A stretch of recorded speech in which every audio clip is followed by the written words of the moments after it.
Il faut qu'on y aille. Maintenant. Ma femme Caroline m'a murmuré ces mots à l'oreille alors que tout le monde autour de nous chantait « Joyeux anniversaire » à Kevin, mon meilleur ami depuis l'université. Les bougies du gâteau au chocolat brillaient sur son visage pâle.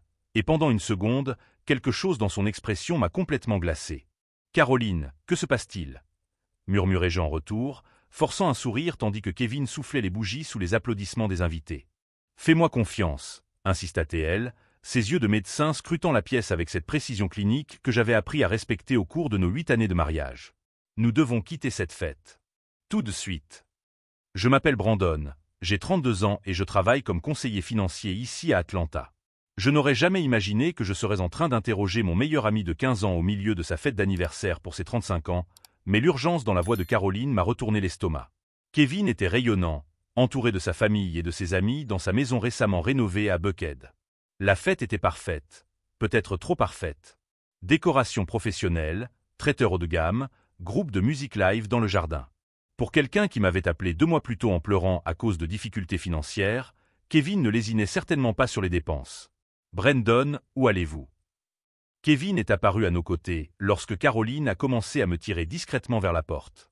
Son sourire était le même que d'habitude, mais il y avait quelque chose dans ses yeux, quelque chose que je n'arrivais pas à identifier. La fête vient à peine de commencer. Caroline ne se sent pas bien, ai-je menti, remarquant que Kevin reculait immédiatement d'un pas. Intéressant. Pour quelqu'un qui avait toujours été très affectueux et protecteur envers elle, sa réaction semblait presque théâtrale. « Oh, quel dommage !» dit-il, mais son inquiétude semblait forcée. « C'est peut-être ce virus qui traîne. Vous feriez mieux de rentrer chez vous. » Caroline serra ma main avec force. C'était notre code silencieux pour « quelque chose ne va vraiment pas ici ». Alors que nous nous dirigions vers la voiture, j'ai jeté un dernier coup d'œil à la fête. Les gens semblaient sincèrement heureux, célébrant Kevin et son rétablissement miraculeux de la dépression qu'il avait consumée au cours de l'année écoulée. Tout le monde parlait de son courage face à des problèmes de santé qui n'avaient jamais été précisés, mais qui avaient apparemment mobilisé toute notre communauté. « Brandon » a commencé Caroline dès que nous sommes montés dans la voiture, « ton ami n'est pas malade. »« Que veux-tu dire » ai-je demandé en démarrant. « Il est en traitement depuis des mois.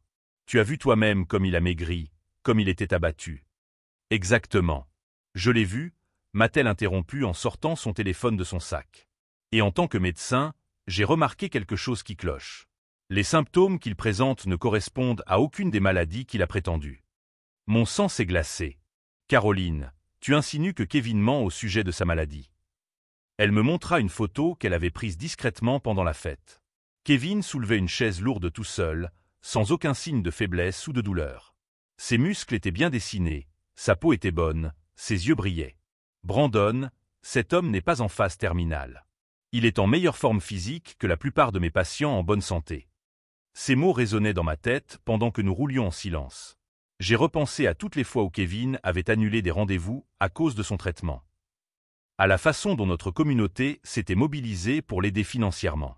À la façon dont il avait obtenu cette nouvelle maison en prétextant avoir besoin d'un environnement calme pour se rétablir.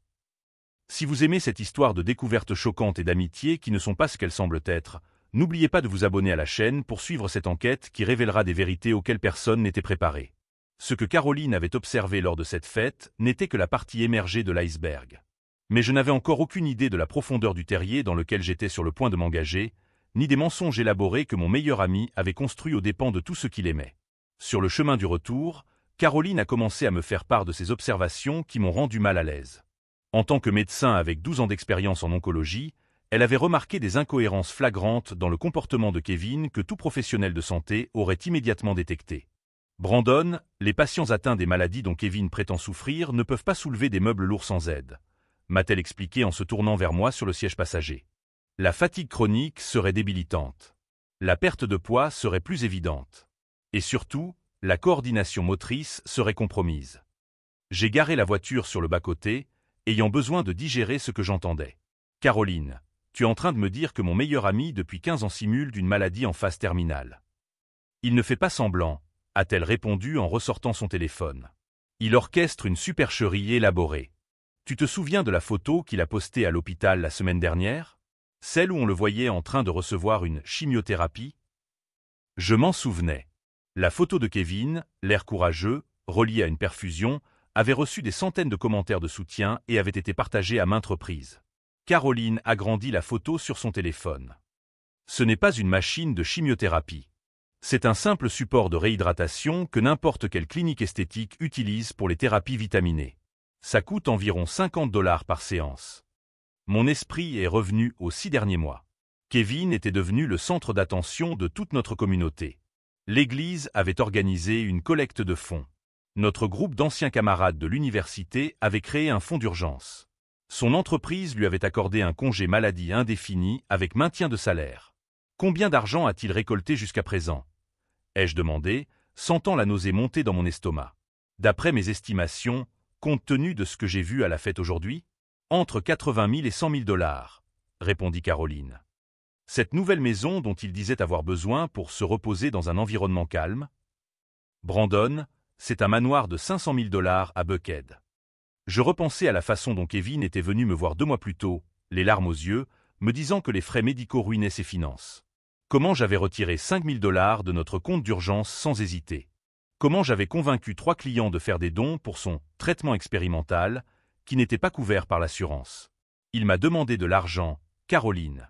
5 000 $ que j'ai donné de bon gré parce que je pensais aider à sauver la vie de mon meilleur ami. Caroline m'a pris la main. Tu n'es pas le seul. Pendant la fête, j'ai entendu au moins 6 personnes parler de prêts ou de dons qu'elles avaient fait à Kevin.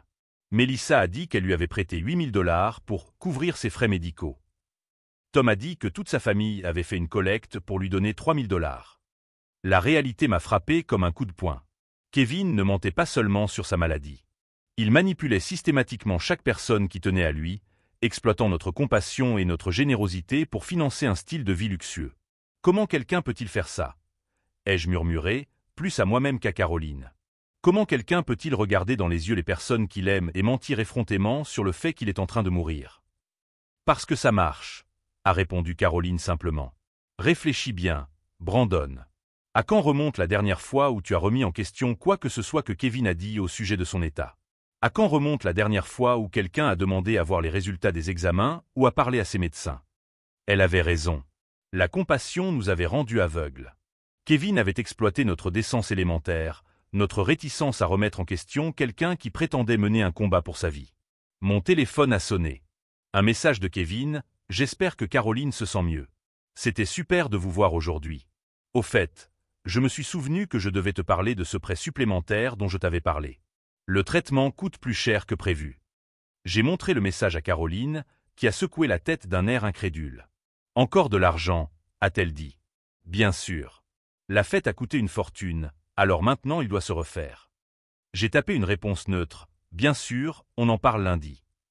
Mais mon esprit tournait déjà à toute vitesse, repassant chaque interaction que nous avions eue au cours des derniers mois.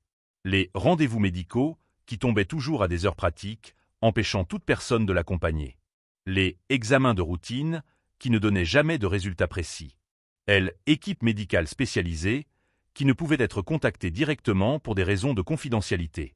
Kevin avait construit un récit hermétique, protégé par notre propre gentillesse et par le tabou social, qui consiste à remettre en question quelqu'un qui prétend être malade. Caroline, si tu es sûre de toi, j'ai besoin de preuves concrètes avant de porter des accusations, ai-je dit en redémarrant la voiture. Je suis tout à fait d'accord, a-t-elle répondu. Mais Brandon, pendant que nous rassemblons des preuves, combien d'autres personnes va-t-il manipuler? Combien d'argent va-t-il encore voler à des familles qui ont déjà du mal à payer leurs factures? Je pensais à Madame Martinez, notre voisine retraitée, qui avait mentionné la semaine dernière qu'elle économisait sa pension pour aider ce jeune homme courageux à payer ses frais médicaux. La colère commença à bouillir en moi. Pas seulement la colère d'avoir été trahi, mais l'indignation face à l'exploitation systématique de personnes bonnes et généreuses qui faisaient confiance à Kevin. Alors que nous rentrions chez nous en silence, une froide détermination s'installa dans mon cœur. Kevin avait commis une erreur cruciale. Il avait choisi comme meilleur ami quelqu'un qui travaillait dans l'analyse financière pour détecter les fraudes. S'il était vraiment en train de monter une escroquerie de cette ampleur, il y avait forcément des traces. Des incohérences dans les registres, des schémas dans les dépenses, des divergences dans les récits. Et j'étais sur le point de les trouver toutes. Ce que Kevin ne savait pas, c'est que sa performance parfaite avait un défaut fatal. Il avait sous-estimé à la fois ma capacité d'enquête et ma détermination à protéger les innocents qui étaient exploités. La véritable enquête ne faisait que commencer, et quand j'aurais terminé, Kevin découvrirait que manipuler la mauvaise personne pouvait coûter bien plus cher que n'importe quel traitement médical. Le lundi suivant, il était prématuré de confronter Kevin. J'avais besoin de preuves irréfutables avant d'accuser mon meilleur ami de 15 ans d'avoir orchestré une supercherie médicale élaborée. En tant que conseiller financier spécialisé dans la détection des fraudes, je savais que les émotions ne suffisaient pas, j'avais besoin de données concrètes. J'ai commencé discrètement, en appelant quelques amis communs sous prétexte d'organiser une surprise pour Kevin. Ce que j'ai découvert m'a rendu malade. « Brandon, ça me fait plaisir que tu appelles », m'a dit Mike, notre camarade de fac. Je pensais augmenter ma contribution mensuelle au fonds pour Kevin. 50 $ par mois, c'est peu vu ce qu'il traverse. Contribution mensuelle. Kevin avait mis en place un système de dons récurrents. Tu sais combien de personnes contribuent? Ai-je demandé, feignant de m'intéresser à la coordination des efforts. D'après ce que je sais, pratiquement tout notre groupe de fac. Tom m'a dit qu'il avait convaincu une dizaine de collègues de travail. Ça doit rapporter environ 3 ou 4 000 $ par mois rien qu'avec les contributions régulières. Mon esprit a rapidement fait le calcul. 48 000 $ par an rien qu'en dons réguliers, sans compter les prêts ponctuels et les campagnes spéciales. La conversation suivante a eu lieu avec Jessica, notre voisine qui travaillait dans la même entreprise que Kevin jusqu'à ce qu'il prenne un congé maladie. C'est tellement courageux de sa part, soupira-t-elle. Il vient encore au bureau plusieurs fois par semaine pour garder le contact avec la réalité, comme il dit. Il a toujours l'air si fragile, mais déterminé. Il va au bureau? Demandai-je, surpris. Je pensais que les médecins lui avaient recommandé le repos complet. Oh, juste quelques heures. Il dit qu'il a besoin de s'occuper l'esprit. D'ailleurs, la semaine dernière, il m'a demandé de ne parler à personne de ses visites. Apparemment, l'assurance pourrait lui retirer ses prestations si elle apprend qu'il travaille, même si c'est juste pour se distraire. Encore un mensonge. Kevin continuait à se rendre au travail tout en touchant des prestations d'invalidité totale. Cet après-midi-là, j'ai décidé de mener une enquête plus approfondie. J'ai utilisé mes ressources professionnelles pour accéder à des registres publics et à des bases de données financières. Ce que j'ai découvert m'a choqué par son audace. Kevin avait créé 6 mois auparavant une fondation à but non lucratif appelée Open Motion, soi-disant dédiée à l'aide aux patients en phase terminale. La fondation avait reçu des dons substantiels de la part d'entreprises locales, tous déductibles des impôts. Plus troublant encore, j'ai découvert que Kevin avait utilisé son état de santé pour obtenir des prêts personnels à taux réduit auprès de 3 banques différentes, pour un montant total de 120 000 $. Ces prêts étaient garantis par des polices d'assurance vie qu'il avait gonflées après son diagnostic. Caroline avait raison. Il ne s'agissait pas seulement de mensonges occasionnels ou d'une recherche d'attention. Kevin avait mis en place une opération financière sophistiquée basée sur une compassion frauduleuse. Mon téléphone a sonné. Kevin. Brandon, mon ami. Sa voix était enthousiaste, presque euphorique. J'ai des nouvelles incroyables. Tu te souviens que je t'avais parlé d'un traitement expérimental? J'ai été accepté pour participer à un protocole révolutionnaire à Houston. C'est fantastique, répondis-je en contrôlant ma voix. Oui, mais il y a un hic. Le traitement coûte 80 000 $ à payer d'avance, et l'assurance ne rembourse qu'après. Je me disais, tu connais des investisseurs, non? Peut-être quelqu'un qui pourrait me prêter cette somme. Je te rembourserai bien sûr avec des intérêts raisonnables. 80 000 $. Son audace me laissa sans voix. Kevin, c'est une somme importante. Avez-vous des documents médicaux qui prouvent que ce traitement est nécessaire? Silence momentané. Bien sûr, bien sûr. Je peux vous envoyer les formulaires par email. Vous comprenez, Brandon, c'est peut-être ma seule chance. Après avoir raccroché, Caroline m'a trouvé assis dans la cuisine, les yeux rivés sur l'écran de mon ordinateur portable. Il vient de me demander 80 000 $ pour un traitement expérimental à Houston. Ai-je dit. Caroline s'est assise à côté de moi. Brandon, il faut que ça cesse. Il monte les enchères parce qu'il n'a plus d'argent. Les gens qui sont accros aux mensonges fonctionnent comme ça. Ils ont besoin de paris de plus en plus gros pour entretenir l'illusion. Ce soir-là, Caroline m'a montré quelque chose qu'elle avait découvert au cours de ses propres recherches. Elle avait contacté des collègues médecins à Atlanta et dans les environs. Aucun oncologue reconnu dans la ville n'a Kevin comme patient, m'a-t-elle dit. J'ai posé la question discrètement, en mentionnant seulement que j'étais l'épouse d'un ami proche qui s'inquiétait. Et s'il se fait soigner en dehors de la ville? C'est possible, mais peu probable. Les patients atteints de maladies graves ne voyagent pas sur de longues distances pour des traitements de routine sans raison particulière. Et Brandon, a-t-elle ajouté après une pause, j'ai trouvé autre chose. Elle m'a montré son ordinateur portable. Sur l'écran, un profil LinkedIn qui m'a glacé le sang. Kevin a mis à jour son profil professionnel hier. Il se présente comme spécialiste en développement organisationnel et propose des services de conseil. Pour quelqu'un qui suit un traitement intensif, il semble étonnamment déterminé à développer sa carrière. La colère a commencé à monter en moi. Pas seulement à cause de la trahison personnelle, mais aussi à cause de l'exploitation systématique de chaque personne bienveillante dans nos vies. J'ai pensé à Madame Martinez, qui avait mentionné qu'elle économisait son argent pour sa retraite. À Mike, qui avait réduit ses propres dépenses pour contribuer chaque mois.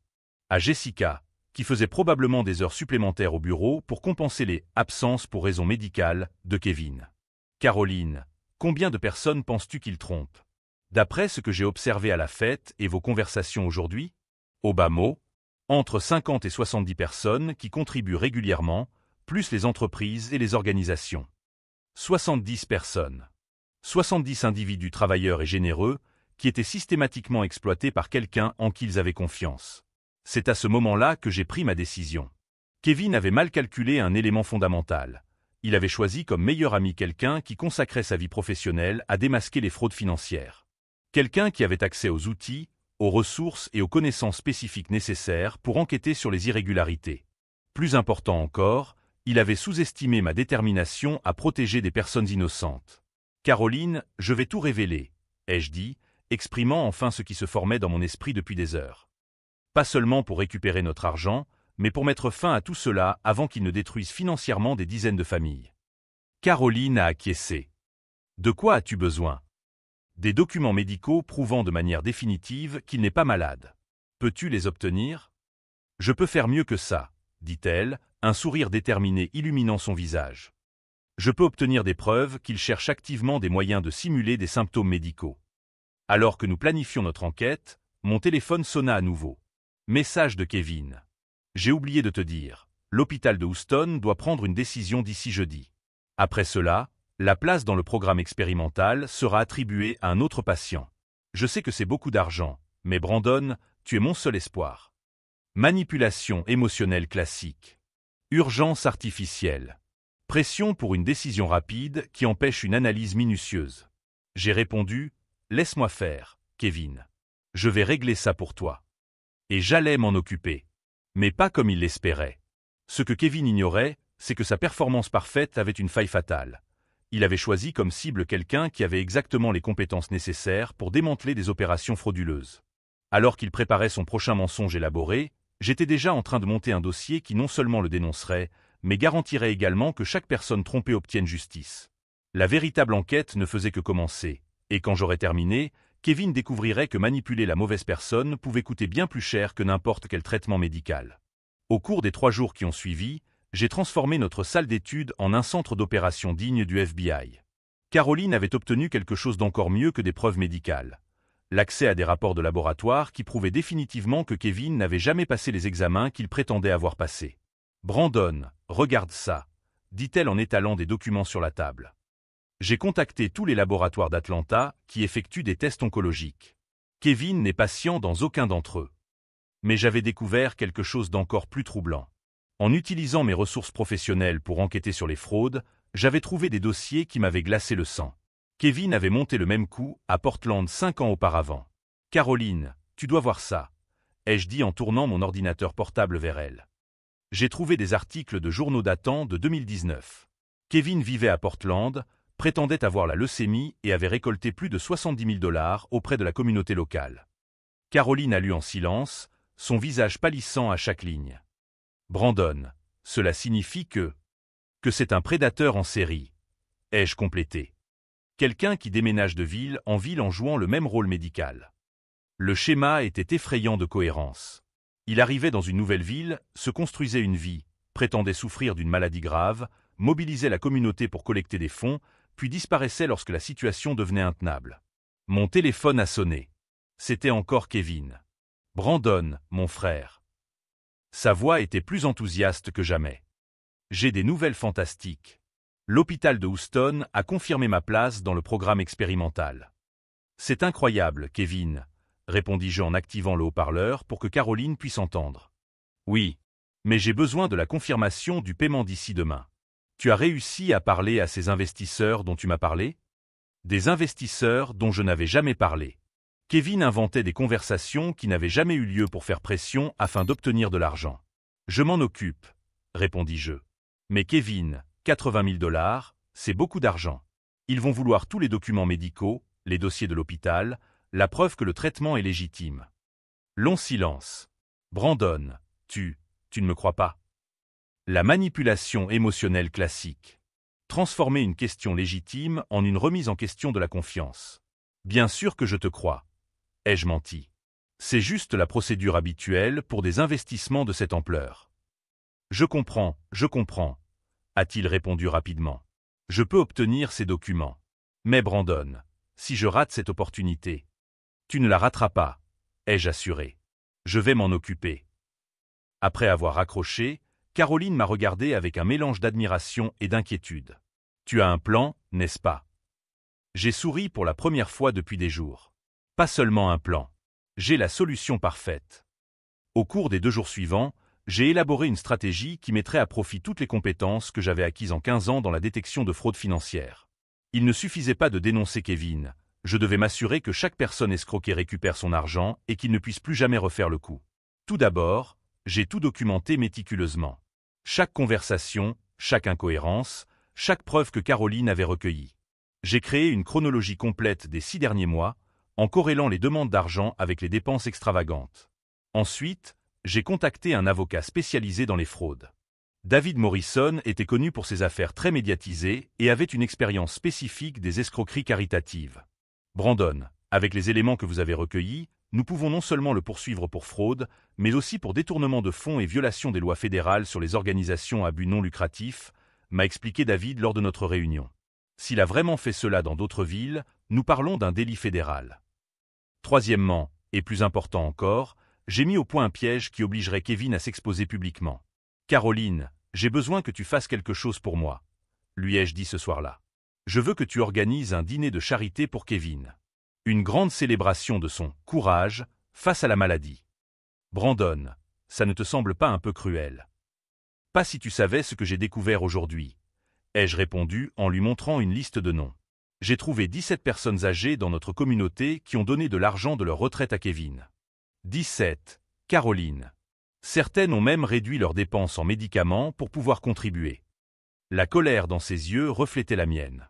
Le dîner sera notre tribune, ai-je poursuivi. Nous inviterons tous ceux qui ont donné de l'argent, toute la communauté, la presse locale. Kevin voudra être au centre de l'attention, comme toujours. Et c'est exactement là que nous le dénoncerons. Si vous suivez cette enquête choquante et que vous voulez voir comment des personnes courageuses peuvent affronter des manipulateurs, n'oubliez pas de vous abonner à la chaîne pour découvrir comment la vérité finit toujours par éclater au grand jour. Le soir même, j'ai commencé à mettre en œuvre la phase la plus cruciale du plan. J'ai appelé Kevin.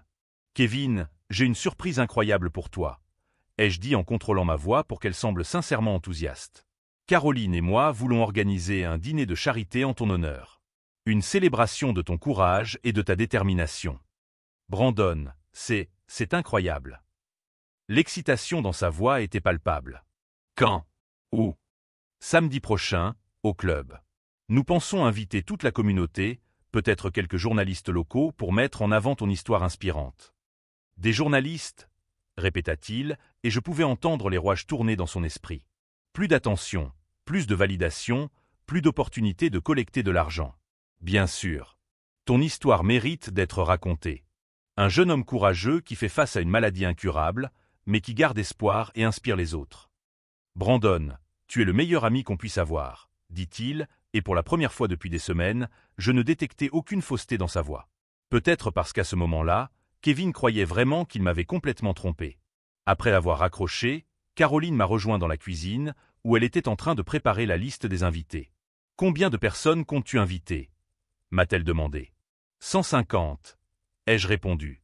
Toutes les personnes qui ont donné de l'argent à Kevin, tous les membres de la communauté qui croient en lui, tous les entrepreneurs qui ont contribué à sa fausse fondation. Et que va-t-il se passer exactement lors de ce dîner? J'ai souri, sentant une froide détermination s'installer dans ma poitrine. Kevin prononcera un discours émouvant sur son parcours vers la guérison. Il remerciera tout le monde pour leur générosité.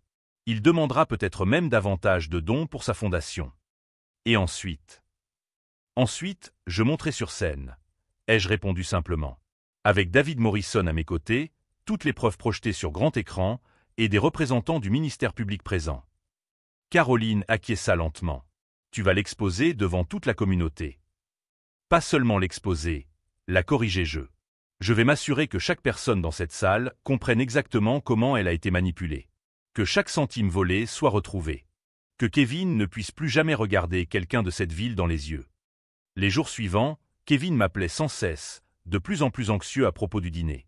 Il voulait connaître les détails de la décoration, savoir qui serait invité, s'il y aurait des photographes. Brandon, puis-je suggérer quelques changements au menu? M'a-t-il demandé jeudi. J'essaie de suivre un régime alimentaire spécifique à cause de mon traitement. Bien sûr, ai-je répondu. Quel genre de restrictions? Rien de très spécifique, juste, tu sais, des aliments qui n'interfèrent pas avec les médicaments. Encore des mensonges. Caroline avait confirmé qu'aucun des médicaments que Kevin prétendait prendre n'avait de restrictions alimentaires, car ils n'existaient tout simplement pas dans son système. Pas de problème, ai-je répondu. On s'occupe de tout. Le vendredi soir, j'ai reçu un appel inattendu de Kevin.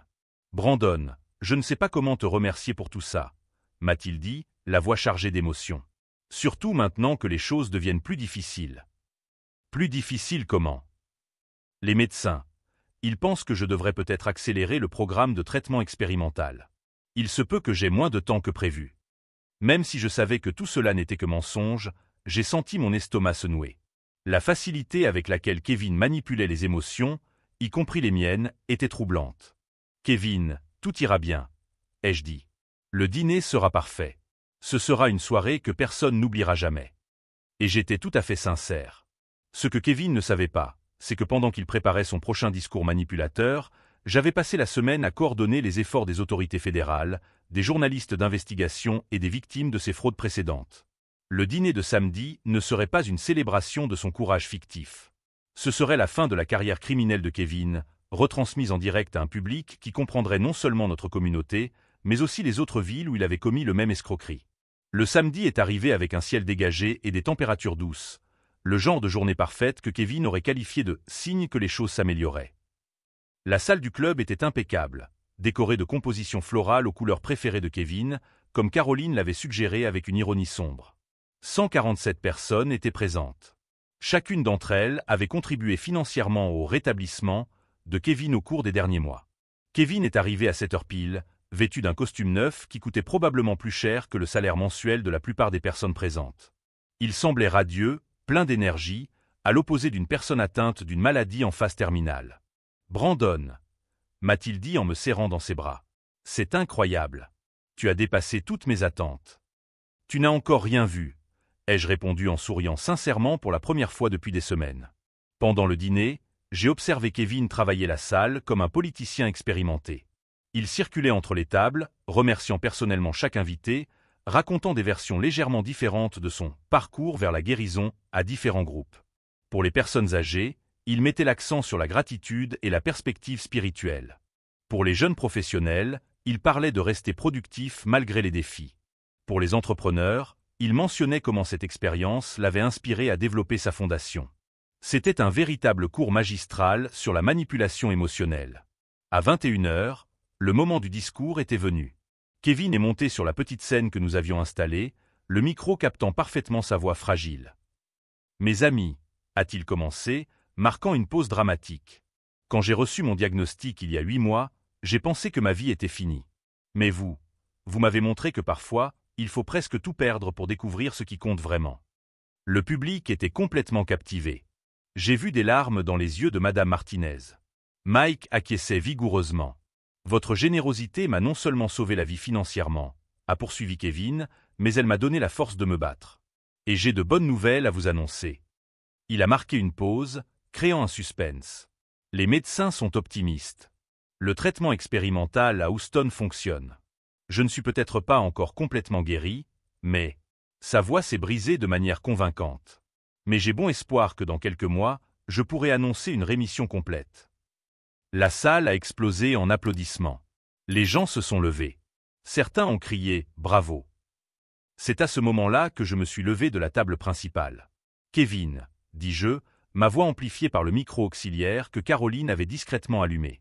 Quelle merveilleuse nouvelle! En fait, j'ai une surprise spéciale pour toi. Kevin sourit, mais quelque chose dans ses yeux changea. Une ombre d'incertitude. Brandon, tu n'aurais pas dû. Bien sûr que tu devais le faire, l'interrompis-je en montant sur scène.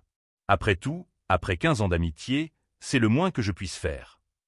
Le public attendait avec impatience pendant que Caroline connectait mon ordinateur portable au projecteur. Kevin, tu as mentionné le traitement expérimental à Houston. Comment ces jeux avec désinvolture? Cela m'a rappelé quelque chose d'intéressant que j'ai découvert cette semaine. La première image projetée était une capture d'écran de dossiers médicaux. Ou plutôt, de l'absence totale de dossiers médicaux de Kevin dans tous les hôpitaux d'Atlanta. Vous allez voir, tout le monde, dis-je à l'auditoire perplexe. En tant que conseiller financier spécialisé dans la fraude, je vérifie toujours les informations lorsque de grosses sommes d'argent sont en jeu. Kevin tenta de m'interrompre. Brandon, je ne comprends pas où tu veux en venir. Laissez-moi vous expliquer. Ai-je poursuivi en passant à l'image suivante. Voici la liste de tous les patients atteints d'un cancer enregistrés au cours des 2 dernières années à Atlanta et dans sa région métropolitaine. Devinez quel nom n'apparaît pas? Des murmures ont commencé à se répandre dans l'assistance. Kevin était désormais visiblement pâle. Mais peut-être qu'il est traité à Houston, comme il a prétendu, ai-je dit en cliquant sur l'image suivante. J'ai donc contacté l'hôpital qu'il a mentionné. Un email officiel du MD Anderson Cancer Center de Houston est apparu à l'écran. Nous n'avons aucun patient de ce nom dans nos programmes expérimentaux. Le silence dans la salle était assourdissant. Kevin, dit-il en le regardant droit dans les yeux, aimeriez-vous expliquer comment vous recevez un traitement dans un hôpital qui n'a jamais entendu parler de vous? C'est alors que Kevin fit quelque chose qui scella définitivement son sort. Au lieu d'avouer ou d'essayer de s'expliquer, il doubla la mise. Brandon, vous êtes manifestement confus, dit-il, sa voix retrouvant une fausse assurance. Pour des raisons de confidentialité médicale, tous les dossiers ne sont pas publics. Je peux t'expliquer tout cela plus tard, mais ce n'est ni le moment ni l'endroit. Tu as raison, ai-je acquiescé. Ce n'est pas le lieu pour discuter de dossiers médicaux. Mais c'est l'endroit idéal pour discuter de dossiers financiers. L'image suivante montrait les relevés bancaires de la fondation Open Motion de Kevin. Au cours des 6 derniers mois, cette fondation, gérée exclusivement par Kevin, a reçu 193 000 $ de dons. Des cris étouffés ont résonné dans la salle. Sur ces 193 000 $, ai-je poursuivi sans relâche, seuls 12 000 ont été dépensés pour des programmes caritatifs. Le reste est allé à... Eh bien, voyez par vous-même. L'écran montrait une série d'achats, la nouvelle maison, des meubles de luxe, des vêtements coûteux, des voyages, des restaurants haut de gamme. Et ceci, ai-je dit en montrant la dernière image, est une photo de Kevin la semaine dernière, soulevant un réfrigérateur tout seul pendant son déménagement. Photo prise par un voisin qui a trouvé impressionnant de voir quelqu'un, en traitement contre le cancer, avec une telle force physique. Kevin était maintenant visiblement désespéré. « Vous ne comprenez pas, » s'écria-t-il. « J'étais malade. J'ai peut-être guéri plus vite que prévu, mais cela ne change rien au fait que j'avais besoin de votre aide. »« Kevin, » dit Caroline en se levant de son siège, des documents à la main, « en tant que médecin oncologue agréé, je peux confirmer sans aucun doute que vous n'avez jamais eu de cancer. Vous n'avez jamais suivi de chimiothérapie. Vous n'avez même jamais subi un examen oncologique de base. » La réaction du public fut immédiate et viscérale. Des cris d'incrédulité, de colère, certaines personnes se levaient, agitées. C'est alors que David Morrison, notre avocat, s'approcha de la scène avec 2 agents fédéraux. « Kevin Patterson, » a déclaré l'un des agents, « vous êtes arrêté pour fraude fédérale, détournement de fonds et violation des lois sur les organisations à but non lucratif. » Alors qu'on menottait Kevin, il m'a regardé avec un mélange de colère et de désespoir que je n'oublierai jamais. « Brandon, pourquoi ?» m'a-t-il demandé, son masque tombant enfin complètement. Nous étions meilleurs amis. On l'était, ai-je répondu calmement. Mais les vrais amis n'exploitent pas la gentillesse d'innocents pour financer un train de vie luxueux. Alors que Kevin était escorté hors de la salle, le public a commencé à réaliser l'ampleur de ce dont il venait d'être témoin. Des dizaines de personnes qui avaient sacrifié leurs propres besoins pour aider un ami découvraient qu'elles avaient été systématiquement trompées. Mais le plus grand rebondissement était encore à venir. « Mes amis, » dit Caroline en reprenant le micro, « nous avons une dernière surprise. Grâce au travail d'investigation de Brandon et à la coopération des autorités fédérales, nous avons réussi à retrouver et à geler tous les biens acquis frauduleusement. L'écran afficha une ordonnance judiciaire détaillant la récupération des fonds. Chaque centime volé vous sera intégralement restitué. C'est alors que la salle a explosé, non pas de colère, mais d'applaudissements tonitruants. Les gens s'approchaient pour me féliciter, pour me remercier d'avoir révélé la vérité. Mais pour moi, la véritable satisfaction ne venait pas de la vengeance. Elle venait du fait de savoir que 70 familles de travailleurs allaient récupérer de l'argent qu'elles pouvaient difficilement se permettre de perdre. Kevin avait mal calculé un élément fondamental. Il avait choisi comme meilleur ami quelqu'un qui valorisait la justice plus que la loyauté personnelle. Et maintenant, il allait devoir assumer toutes les conséquences de son choix. 3 mois après le dîner qui a tout changé, j'ai reçu un appel de David Morrison avec des nouvelles qui confirmaient que notre décision avait été tout à fait juste. « Brandon, nous avons les résultats finaux de l'enquête fédérale », m'a-t-il dit, la voix chargée de satisfaction professionnelle. Kevin n'a pas seulement commis des escroqueries similaires à Portland et à Seattle, mais aussi à Phoenix et à Denver. Nous parlons de plus de 1,2 million de dollars volés en 8 ans. 1,2 million de dollars. Des centaines de familles de travailleurs exploitées par quelqu'un qui avait transformé la compassion humaine en une opération criminelle lucrative. Quelle a été la sentence? Ai-je demandé, même si une partie de moi savait déjà qu'aucune punition ne serait à la hauteur du préjudice émotionnel causé. 7 ans de prison fédérale, remboursement intégral de toutes les sommes détournées et interdiction permanente d'administrer des organisations à but non lucratif, a répondu David.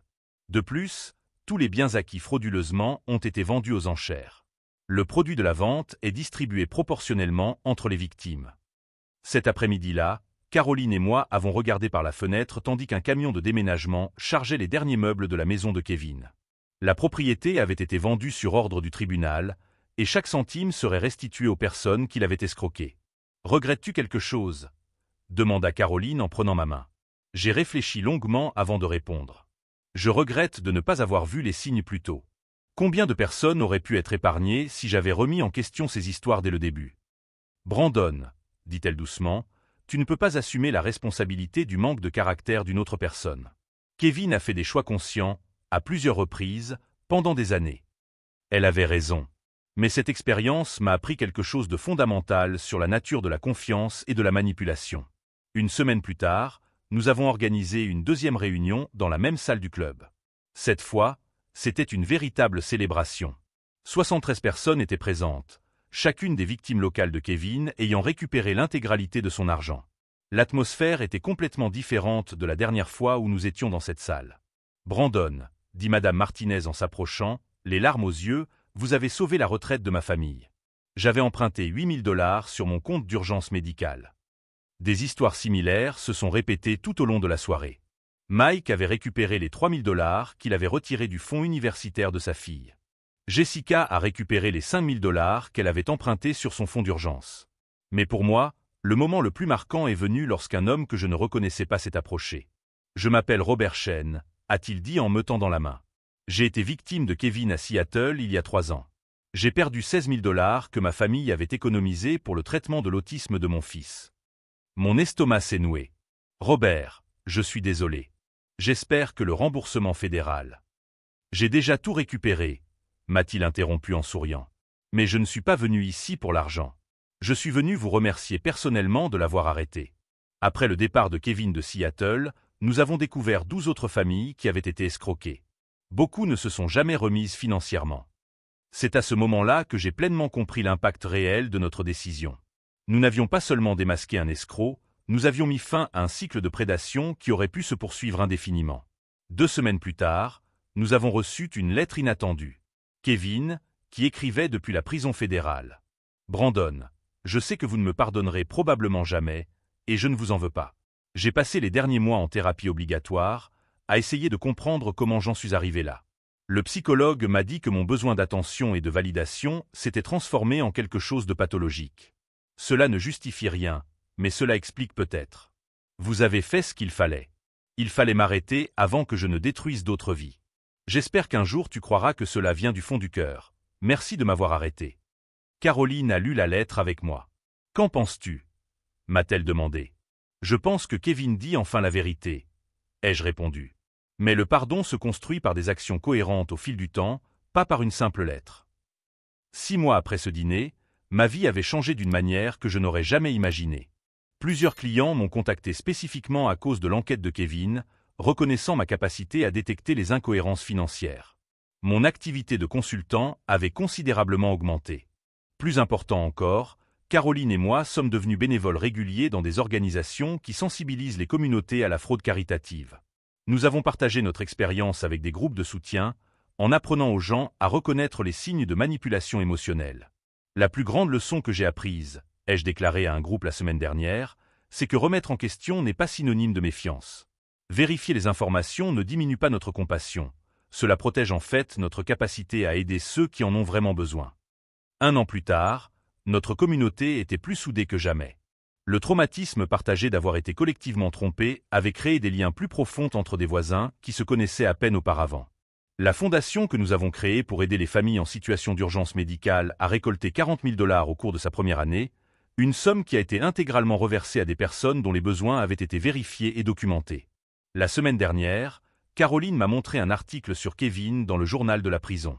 Il était devenu le mentor d'autres détenus, les aidant à planifier leurs finances et à se préparer à leur réinsertion. Apparemment, ses talents de persuasion étaient enfin mis à profit à des fins positives. « Tu penses qu'il a vraiment changé ?»